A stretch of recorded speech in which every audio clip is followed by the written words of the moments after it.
입론 시작하겠습니다. 경제안보를 위한 공급망 안정화법에 따르면 경제안보란 국내의 변수에 대응해 국가 및 국민의 전반적인 경제활동에 필수적인 재화가 원활히 유입되고 부적절한 해외 유출을 막아 국가의 안전 보장이 유지되는 상태를 말합니다. 경제안보의 개념은 시대적 배경에 따라 변화했지만 오늘날 적용되고 있는 경제안보 개념에서 가장 중요한 부분은 국가가 안보를 위해 필수적인 경제안보 품목에 원활히 접근하기 위한 경제적 능력을 갖추는 것입니다. 저희 찬성 측은 오늘날 통용되는 경제안보의 개념을 적용했을 때 FTA 확대 전략이 유효하다고 주장하는 바이며 그 근거는 다음과 같습니다. 첫째, 공급망을 다변화하고 안정성을 높입니다. 특정 국가의 공급망 독점과 팬데믹, 국가 간 분쟁 등으로 인해 공급망 다변화 필요성은 꾸준히 강조되어 왔습니다. 특히 국가 안보와 직결되는 핵심 경제 안보 품목의 경우 그 중요성은 더욱 강조될 수밖에 없는데 FTA 확대를 통해 이러한 핵심 품목에 대한 공급망을 다변화할 수 있습니다. 둘째, 경제 성장을 통한 국제 경쟁력 강화에 이바지합니다. 현재 경제 안보의 개념은 경제보다 안보에 비중을 두는 방향으로 정의되지만 안보를 확립하기 위해서 경제적 수단의 적절한 활용이 수반되어야 한다는 점에서 국제 경쟁력을 강화해야 합니다. FTA 확대 전략은 관세 철폐를 통한 무역 효율성 제고, 국가 간 협력 증진 등을 통해 국가의 경제 성장에 기여합니다. 셋째, 기술 안보를 강화합니다. FTA 협정은 지식재산권의 인정 범위를 확대해 지재권을 보호하고 교역량을 높여 경제적 가치를 창출합니다. 또한 디지털 기술의 급속한 발달로 서비스 무역의 디지털화가 가속되는 상황에서 FTA 일종인 디지털 통상협정 체결을 통해 디지털 무역 과정의 안정성을 보장할 수 있습니다. 이상으로 찬성 측 입론을 마치겠습니다. 감사합니다. 반대 입론 시작하겠습니다. FTA는 경제안보 시대의 핵심 과제 해결에 실효성이 없고 추가 체결을 통한 부작용이 기대 효과를 상회하기 때문에 FTA 확대 전략에 반대합니다. FTA의 주요 목표는 법적 구속력을 통한 시장 개방과 관세 인하입니다. 그러나 이러한 목표는 첫째, 공급망 안정화와 디지털 주권 확보라는 경제안보 시대 핵심 과제와 부합하지 않고 둘째, 협상과 이행 절차의 경직성을 강화함으로써 신속한 문제 해결에서 걸림돌이 됩니다. 공급망 회복력에는 IPEF와 MSP, 그리고 디지털 국제규범 확립에는 DEPA와 같은 경제협력 프레임워크가 경제안보 시대에 더 적합한, 보다 직접적이고 실질적인 접근법입니다. 더불어 국제적으로 FTA 네트워크가 포화된 현 시점에서 FTA 확대 전략은 주요국과 신흥국 모두에게 피해를 야기할 수 있습니다. 주요국은 높은 임금과 생산비로 인해 노동 집약적 산업에서의 경쟁력 약화와 일자리 감소가 우려되며 신흥국은 고부가가치 제품 및 경제안보와 직결된 산업에 있어서 피해를 입을 수 있습니다. 따라서 무분별한 FTA 확대가 아니라 저희는 국가별 경제 상황에 맞는 특정 자원에 대한 전략적 파트너십이 우선 고려되어야 한다고 생각합니다. 예를 들어 독일은 러시아산 천연가스에 대한 의존도를 줄이기 위해서 카타르 현지의 LNG 가공 및 인프라에 직접 투자함으로써 투자했습니다. 이를 통해서 독일의 경우 LNG에 대한 안정적인 공급망을 확보할 수 있었고 반대로 카타르의 경우에는 인프라를 확충하는 긍정적인 상호 이익을 실현할 수 있었습니다. 이는 특정 자원에 대한 공급망 리스크를 FTA 없이도 효과적으로 관리할 수 있음을 시사합니다. 따라서 저희는 공급망 리스크 해결에서의 한계, 신기술에 대한 유연성 부족, 산업 분야의 피해를 들어 FTA가 아닌 저희가 제시한 경제협력 프레임워크와 전략적 파트너십이라는 새로운 경제협력 방식으로의 전환을 주장하는 바입니다. 먼저 찬성 측의 입론 잘 들었습니다. 저희가 이해한 바로는 첫 번째로 공급망 다변화, 두 번째로 국가 경쟁력 확보, 세 번째로는 기술 안보의 측면에서 FTA 확대가 유효하다고 이해했습니다. 그렇지만 먼저 공급망 다변화에 대해서 말씀드리자면 찬성 측은 FTA 확대로 공급망 리스크에 대비할 수 있다고 했지만 이미 46건의 FTA가 발효된 EU도 러시아에게 에너지를 그리고 중국에게 히토류를 과도하게 의존하고 있습니다. 이는 공급망 다변화의 핵심이 자원 채굴 및 수송할 인프라의 확보, 지리적 이점 등에 있음을 시사합니다. 현재 대부분 협상 가능한 국가와 FTA를 체결한 상황에서 FTA를 마냥 확대한다고 해서 다른 히토류 매장국으로 공급을 다각화할 수 있을까요? 현재 베트남에서 히토류를 안정적으로 수입하지 못하는 이유는 자원 채굴 및 수출에 필요한 인프라가 적절하게 갖추어지지 못했음에 기인합니다. 따라서 저희는 공급망 다변화를 위해 FTA가 제시하는 단순한 관세 철폐와 시장 개방이 아니라 보다 근본적인 원인에 집중해야 한다고 생각합니다. 저희는 이에 자원 보유국이 자원을 활용할 수 있도록 인프라에 투자하는 전략적 파트너십이 공급망 다변화에 더 효과적이라고 생각합니다. 따라서 찬성 측께 저희가 제시하는 전략적 파트너십에 비해 공급망의 핵심 문제를 다루지 못하는 FTA가 어떤 점에서 더 비교 우위를 가지는지 여쭙고 싶습니다. 그리고 찬성 측께서 디지털 무역 협정이 FTA의 일환이라고 설명을 해주셨던 것 같습니다. 그래서 기술 규범을 더 잘 다룰 수 있다고 말씀을 해주셨는데요. 저희가 조사한 바에 따르면 DPA와 FTA는 애초에 그 성격이 다른 협정입니다. 따라서 DPA의 내용이 당초 FTA의 전자상거래, 디지털 무역의 장에서 통해서 일부분 다뤄진 것은 맞지만 DPA는 신흥 분야 협력 및 디지털 경제 이슈에 관한 논의를 위해서 독립된 디지털 무역 협정입니다. 따라서 다루는 내용과 그 협정에 명시된 목적도 다 다르다는 것을 알 수 있는데요. FTA는 관세 인하와 시장 개방을 통한 자유무역을 목표로 하고 있고 DPA는 디지털 환경 조성과 핵심 인프라 보호 그리고 법적 구속력의 여부 이런 부분에서 차이가 있습니다. 따라서 둘이 DPA를 그 예시로 들 수 없다라고 생각하는데 이에 대해서 어떻게 생각하시는지 여쭙고 싶습니다. 네, 답변 드리겠습니다. 먼저 프레임워크와 같은 기존의 대안이 존재하는 상황에서 어떻게 FTA가 이러한 다른 대안들보다 더욱 실효성을 지니는지에 대해서 질문을 주셨습니다. 하지만 FTA를 체결하는 근본적인 목표는 경제안보 시대의 경제안보 개념과 관련된 주요 상품과 서비스를 원활하게 수급하는 데 목적을 두고 있다는 점을 말씀드리고 싶습니다. 경제안보 시대의 핵심으로 여겨지는 상품과 서비스에는 에너지 자원뿐만 아니라 관련 인프라, 첨단 기술 및 반도체, 식량 및 농산물 공급, 의약품, 의료기기 등이 있습니다. 국가들 같은 상호 의존성이 심화된 현재 세계 시장에서 언급드린 재화의 공급을 독립적으로 해결할 수 있는 국가는 존재하지 않습니다.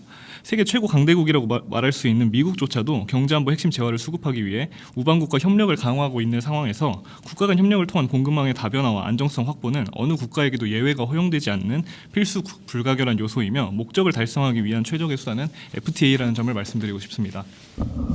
첨언하겠습니다. 또한 DPA나 DEA가 같은 디지털 통상 협정이 FTA라고 말할 수 없다고 말씀해 주셨는데요. 디지털 통상 협정은 다루는 분야가 디지털 무역 분야라는 점을 제외하고는 FTA와 동일한 성격을 가지고 있습니다. 특히 체결 절차가 매우 유사하고 입법기관의 비준을 거쳐 국제법으로서의 법적 구속력을 지니는 협정의 형태를 지닌다는 점에서 DPA가 FTA의 일종이라고 말할 수 있습니다.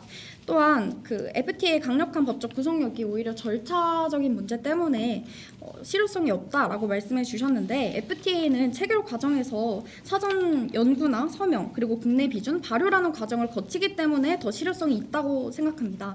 강력한 법적 구속력을 가지기 때문에 협정 위반 시에 국제 분쟁 해결 절차에 따라 제재를 받을 수 있습니다. 이러한 구속력은 일반적인 다른 경제 협정보다 FTA가 더 신뢰성 있고 지속 가능하며 무역 장벽을 낮추고 그런 효과가 있다고 말씀드릴 수 있겠습니다. 이상입니다. 네, 우선 DPA가 FTA에 속하는지가 핵심 쟁점이 된 것 같은데요. 이 부분에 대해서는 확실히 짚고 넘어가야 될 것 같아서 다시 조금만 더 말씀을 드리도록 하겠습니다.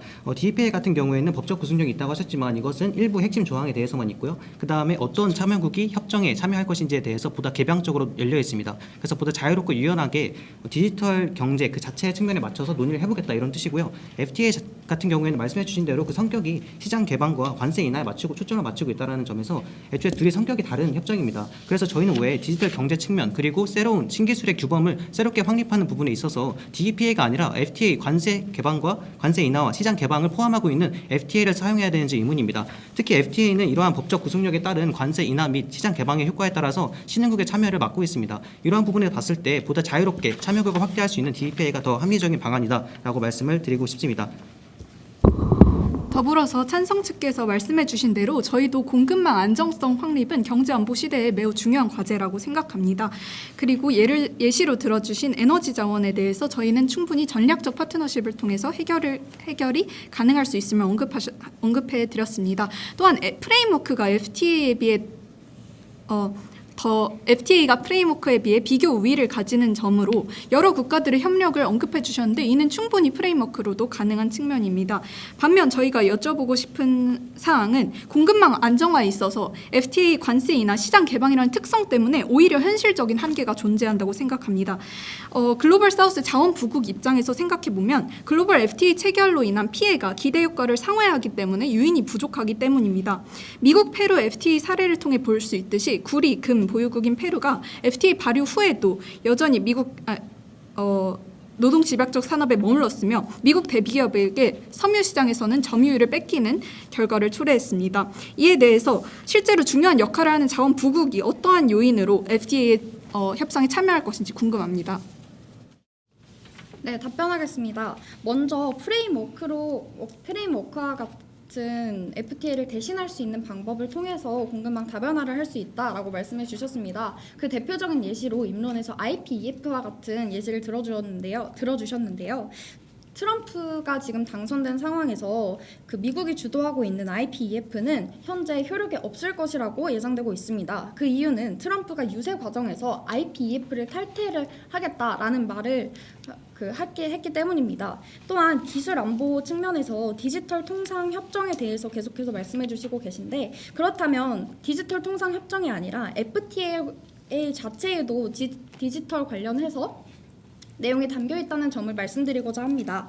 한미 FTA에는 지식재산권을 보호하기 위한 협정이 다수 포함되어 있습니다. 미국 특허청 자료에 따르면 한미 FTA 체결 이전인 2004년에서 2011년에 미국 특허 등록 주요국 순위에서 한국은 8.7%의 비중을 차지하며 3위를 기록했지만 한미 FTA 발효 이후에는 동기간인 2012년에서 2019년 한국의 비중은 11.3%로 증가하며 독일을 제치고 순위가 한 단계 상승한 2위를 기록했습니다. 이를 보면 FTA도 충분히 디지털 안보에 도움이 된다라고 말씀드릴 수 있겠습니다. 첨언하겠습니다. 네, 현재 반대 측에서 공급망 안정화가 전혀 되지 않는다라고 말씀하셨습니다. 하지만 대한민국의 대RCEP 상위 5개 수입 품목은 반도체, 정밀화 원료, 반도체 제조용 장비, 천연가스, 철광입니다. 즉 대한민국은 RCEP을 통하여 공급망의 핵심 품목을 수입하고 있다고 볼 수 있습니다. 메가 FTA를 통한 공급망 핵심 품목을 안정적으로 수입하는 대한민국의 사례와 같이 FTA 확대 전략은 경제, 안보 품목의 공급 안정성을 가져온다는 측면에서 유용하다고 볼 수 있습니다. 반대 측에서는 경제 안보 품목의 원활한 공급을 도와주는 이 FTA를 확대하는 것이 왜 유용하지 않은지 그 이유를 설명해 주시면 좋겠습니다. 이상입니다. 먼저 첫 번째로 이 공급망에 있어서 FTA가 훨씬 더 유용하다고 말씀해 주시고 있는데요. 사실 저희는 이미 세계 주요 국가들이 다수의 지역협정에 이미 가입해 있고 다자 차원의 시장 접근 개선에 따라서 차별적인 혜택의 수준이 낮아지면서 더 이상의 FTA 체결의 확대는 한계 효용이 낮아지고 있다고 생각합니다. FTA 현재 말씀해 주신 메가 FTA 같은 경우에도 이미 기체결된 국가 사이에 추가적으로 이 FTA가 이루어지는 경우가 많습니다. 이 경우에는 여러 FTA 간의 규정 충돌로 인해서 오히려 FTA 효과에 반감이 되는 그런 스파게티볼 효과가 나타날 수도 있는데요. 이에 대해서 FTA를 마냥 확대하는 것이 어떤 더 이점이 있는 것인지 말씀해 주시면 좋겠습니다. 네, 첨언하도록 하겠습니다. 찬성직께서는 FTA의 경제 안보 관련, 디지털 경제 관련 보완 사항들을 추가할 수 있다 이렇게 말씀을 해주신 것 같습니다. 하지만 저희는 이러한 FTA의 법적 구속력에 의한 경직성, 그리고 체결까지 오래 걸린다는 시간, 그리고 이런 것들이 빠르게 변화하는 신기술인 디지털 무역과 AI, 블록체인 기술을 충분히 반영하지 못한다라고 생각을 합니다. 한국이 체결한 FTA 21건을 분석해 보면 평균적으로 약 5.5개월이 소요가 되었습니다. 이는 현재 상황에 맞춰서 FTA를 체결하더라도 시행될 쯤에는 이미 다른 현실이 펼쳐질 가능성을 의미합니다. 예를 들어서 2020년에 체결된 USMCA, 미국, 멕시코, 캐나다 협정은 발효 당시 디지털 무역 규범을 포함해 선진적 협정으로 인정받았지만 이후 AI와 블록체인 등 신기술의 급속한 발전에 따라서 기존 협정의 AI 기반 데이터 처리의 규제와 윤리적 이슈가 명시되지 않아 새로운 규범의 필요성이 제시되고 있습니다. 또한 FTA로 이러한 규범을 만드는 것은 규범의 파편화를 일으킬 수 있습니다. 그래서 각 양자 간의 FTA가 무분별하게 많아지게 되면 이쪽 A국가와 B국가 사이의 규범이 달라지고 B국가와 C국가 사이의 규범이 달라지기 때문에 결과적으로는 다자간의 협정이 필요한 IPF와 같은 다자간의 협정, DPA와 같은 다자간의 협정이 필요한 상황이다라고 말씀을 드리고 싶습니다. 그리고 저희는 저희 반대 측은 신흥국이 현재 FTA에 굉장히 소극적인 태도로 임하고 있다는 걸 지적하고 싶은데요. 그렇다면 신흥국들은 FTA에 참여할 의향이 없는데 어떻게 FTA를 통해 다변화한다고 생각하시는지 여쭤보고 싶습니다. 네, 답변 드리겠습니다. 먼저 메가 FTA의 실효성에 대한 의문을 제기해 주셨습니다. 하지만 여전히 메가 FTA와 같은 FTA 확대 전략은 다양한 국가들에 대해서 굉장히 매력적인 요소라고 말씀드릴 수 있는데, 메가 FTA 선제 체결을 통한 영향력 행사 과정을 한번 살펴보도록 하겠습니다. 2015년 체결된 TPP는 2017년 미국의 탈퇴 이후에 2018년 일본 중심으로 CPTPP로 재출범하였지만 이러한 CPTPP에 대해서 여전히 중국, 대만, 에콰도르가 가입을 신청한 상태이며 한국 역시도 가입을 고려하고 있습니다. CPTPP는 회원국 만장일치의 동의로 추가 가입국을 협의하는 방식을 채택하고 있는데, 한국의 경우 문재인 정부 당시 CPTPP 가입을 추진한 바 있으나 일본의 반대와 국내 여론에 의해 무산된 바 있습니다. 또 다른 메가 FTA인 RCEP 역시 추가 가입국이 인정받기 위해서는 회원국 전체의 동의가 필요하다는 점에서 메가 FTA에 선제적으로 가입하는 것은 자국의 경제안보 관점에 대한 해석을 적용해 신규 가입국을 결정하는 과정에 영향력을 행사할 수 있다는 점에서도 이점을 선점할 수 있다는 장점이 있습니다. 첨언하겠습니다. 또한 신흥국이 FTA에 참여를 하지 않고 있다라고 말씀해 주셨는데, 떠오르는 신흥국의 대표 주자 중 하나인 베트남은 CPTPP 가입으로 인해서 경제 성장을 크게 이루고 있습니다. 베트남은 CPTPP 가입 효과를 가장 크게 보고 있는데, 한국무역협회 호치민 지부에 따르면 올해 1월에서 8월 베트남의 CPTPP 가입국에 대한 누적 수출액이 전년 동기 대비 40% 증가한 410억 달러를 기록했습니다. 특히 캐나다와 멕시코로의 수출이 각각 32% 그리고 9.2% 즉 32억 달러나 증가하였으며, 베트남은 CPTPP 가입국으로서 누적 수입액이 350억 달러를 기록하면서 협정 가입국가의 교역에서 60억 달러의 무역 흑자를 기록했습니다. 이를 토대로 신흥국이 FTA에 참여를 하고 있다는 것을 알 수 있는데, 어떠한 근거를 들어 어떠한 신흥국이 FTA에 참여를 안 하고 있다는 건지 구체적으로 자료 제시 부탁드립니다. 이상입니다. 네, 우선 찬성 측에서는 저희가 메가 FTA에 대해 실효성에 대해 의문을 제기했다고 말씀해 주셨는데요. 오해가 있는 것 같아서 저희가 명확히 하고자 하는 점은 FTA 자체의 장점과 기대 효과를 부정한 것이 아니라는 점입니다. FTA가 이전 자유무역 시대에 충분히 경제적 번영에 기여했다는 사실은 저희도 인정하고 있습니다. 하지만 현재는 상호 이익을 얻을 수 있는 주요국 간의 FTA가 이미 많이 체결된 상태이고, 이제는 주요국과 신흥국 간 같이 산업 격차가 큰 국가들 간의 FTA가 주로 논의되고 있습니다. 이러한 상황에서 FTA 확대 전략이 여러 부작용을 초래한다는 점을 언급드리고 싶습니다. 예를 들어서 RCEP와 같은 대규모 협정이 이미 존재하는 상황에서도 아세안 회원국들은 개별적으로 이렇게 양자 간 FTA를 확대하려는 경향이 있습니다. 이러한 것도 FTA 확대 전략에 포함된다고 생각하고 논의의 대상이라고 생각합니다. 이에 따라 충돌하는 조항들에 대해서 어떤 협정을 적용해야 할지 혼란이 발생하는 문제에 대해 어떻게 생각하시는지 여쭙고 싶습니다. 뿐만 아니라 앞서 이 FTA를 통해서 상품과 서비스 무역 등의 분야에 있어서 국가 경쟁력을 더 제고할 수 있다고 말씀하셨습니다. 이미 FTA가 많이 체결된 상태에서 전 세계적으로 상품 관세에 대한 효과는 이미 충분히 이루어졌다고 생각하기 때문에 상품면에 있어서는 추가적인 효과를 얻기 어렵다고 생각합니다. 뿐만 아니라 이 비관세 장벽에 대해서도 말씀드리고 싶은데요. 서비스 무역의 경우 거의 비관세 장벽의 영향도 많이 받고 있는데, 이 한국이 체결한 FTA를 보게 되면은 사실상 비관세 장벽에 대한 내용이 있긴 하지만 선언적인 수준에 그치는 경우가 많습니다. 실제로 한미 FTA나 한 EU FTA를 제외하면 비관세 장벽의 철폐나 완화에 대해 부분적으로만 논의되거나 아예 빠져있는 경우도 많습니다. 또한 이러한 비관세 장벽이 FTA에 다루어지는 것뿐만 아니라 이것이 얼마나 더 깊이 다루어지는지가 중요합니다. 그 협력의 폭과 깊이에 따라서 당사국과 그 거래와 확대하는 기여한 정도가 달라지기 때문입니다. 따라서 최근 각국의 그 관세 수준이 많이 인하됨에 따라 중요성이 더 높아진 비관세 장벽이 FTA 협정 내에서 규범화하기 어렵다는 점에서 FTA보다는 더 다른 협정이 필요하다고 생각합니다. 네, 답변 드리겠습니다. 이전의 질문에서 먼저 메가 FTA를 확대하고 있는 국가들마저도 개별 FTA를 추가로 체결하는 등 오히려 이런 부분에 대해서 규정이 모호해지거나 파편화될 수도 있다는 질문을 해주셨습니다. 하지만 반대 측에서도 인정하셨다시피 여전히 개별 FTA와 메가 FTA를 구분하지 않는다고 할 때 메가 FTA 확대 전략은 여전히 많은 국가들이 활용하고 있는 전략이라는 점 말씀드리고 싶고, 저희는 RCEP의 누적 원산지 규정을 통해서 이렇게 중복 FTA 체결 역시도 다양한 형태로 국가 이점이 되고 다는 점을 말씀드리고 싶습니다. RCEP은 누적 원산지 규정을 적용하여 RCEP 회원국 기업이 다른 RCEP 회원국 부품을 사용해 완제품을 제조할 경우 이를 RCEP 국가에 수출할 때 관세 혜택을 제공하도록 하고 있습니다. 위 규정 덕분에 RCEP 회원국들은 자재 및 부품을 공동으로 활용하여 제조와 수출의 효율성을 높일 수 있고 이러한 누적 원산지 규정으로 인해 역내 기업들의 공급망을 더욱 유연하게 관리하며 비용 절감과 효율성을 높이고 있습니다. 반대 측에서는 이런 FTA 규정을 통한 FTA 확대를 통한 유연한 공급망 구축이 어떤 점에서 비판받을 수 있는지에 대한 자료 제시를 부탁드리겠습니다. 추가로 첨언하겠습니다. 현재 반대 측께서는 FTA를 이미 많이 체결했다고 주장해 주셨습니다. 하지만 한국은 다양한 국가와 꾸준히 FTA 체결을 진행하면서 수입 원자재의 관세를 철폐해 자원수급 효율성을 높이기 위한 노력을 지속하고 있으며 오히려 2024년 8월 발표한 통상정책 로드맵에서 현재 전 세계 85% 수준의 FTA 네트워크를 90% 수준까지 확대하여 현재 1위인 싱가포르의 87%를 뛰어넘겠다고 그런 목표를 설정한 바 있습니다. 여기에 이러한 목표를 설정한 배경이 WTO 중심 다자 통상 체제가 약화되고 경제 안보가 중시되는 국제 통상 패러다임 변화를 반영한 것이라고 밝혀 경제 안보 시대의 FTA 확대 전략이 여전히 유효하다는 점을 분명히 말하고자 합니다. 이상입니다.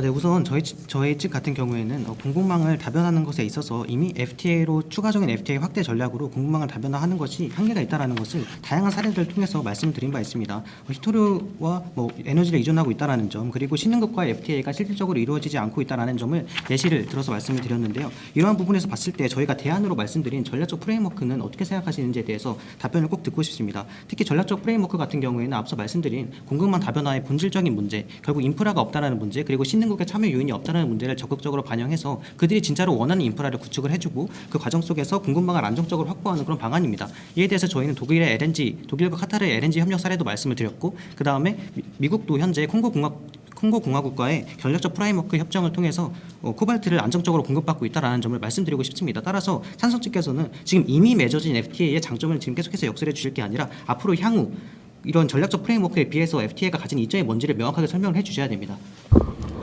뿐만 아니라 이 현재 FTA의 지금 한계를 몇 가지 더 말씀드리고 싶습니다. 첫 번째로는 수출을 포함한 전반적인 무역 활동이 경제 성장에 미치는 긍정적인 기여도가 하락하고 있다는 점, 그리고 대기업 위주의 수출 활동에 기인하여 중소기업의 수출 경쟁력이 전반적으로 한계에 봉착하고 있다는 점입니다.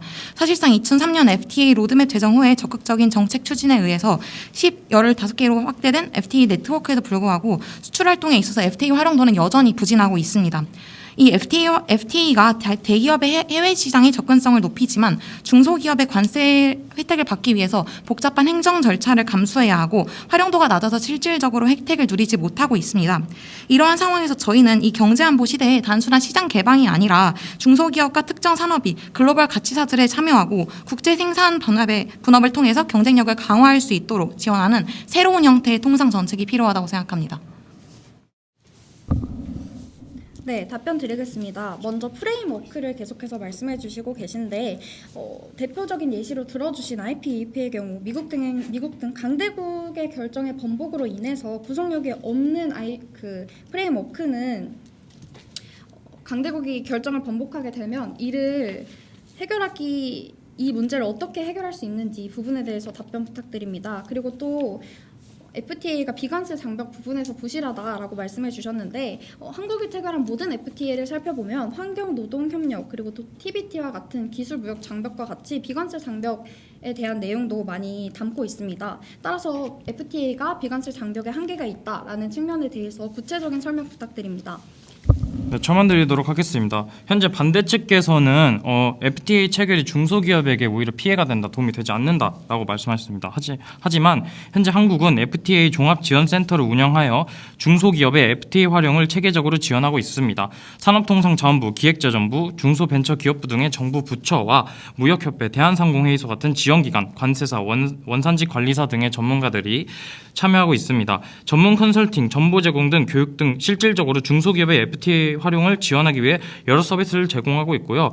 무역 조정 지원 제도를 통해 FTA로 인한 피해 기업들이 경쟁력을 회복하고 생산성을 높일 수 있도록 이러한 구제 지원 제도 또한 마련되어 있습니다.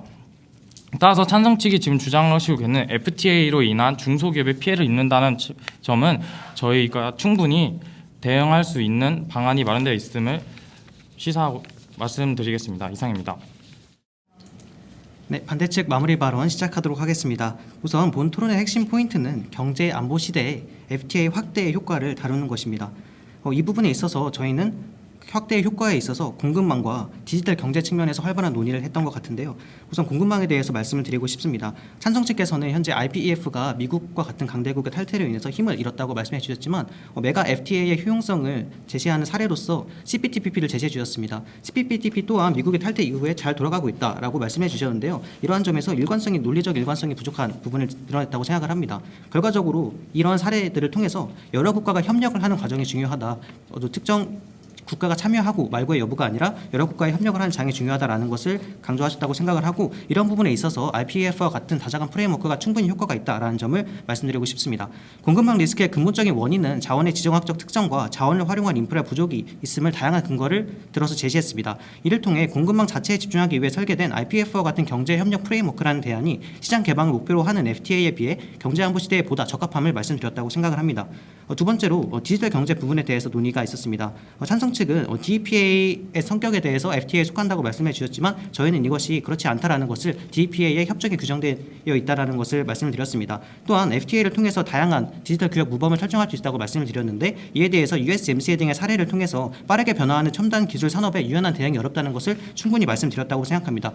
또한 저희가 누누이 강조드리고 싶은 점은 저희는 그래서 FTA의 어떤 대안으로서 IPEF와 같은 프레임워크뿐만 아니라 전략적 프레임워크도 제시를 했습니다. 그래서 찬성 측께 전략적 프레임워크에 비해서 FTA가 가지는 비교 우위점이 무엇이냐 이 점에 대해서 질문을 드렸는데 이에 대해서 충분한 답변을 받지 못한 것 같아서 매우 아쉽습니다. 이제는 10년 전과 같은 무조건적인 자유무역의 시대가 아니라 경제 안보의 시대입니다. 새술은 새부대라는 말이 있듯이 새로운 트렌드에는 그에 맞는 통상 정책이 필요하다라는 것을 강조드리며 이상으로 마치도록 하겠습니다. 감사합니다. 네, 찬성 측 맺은 말 시작하겠습니다. 먼저 함께 심도 있는 토론을 펼쳐주신 반대 측께 감사의 인사 전합니다.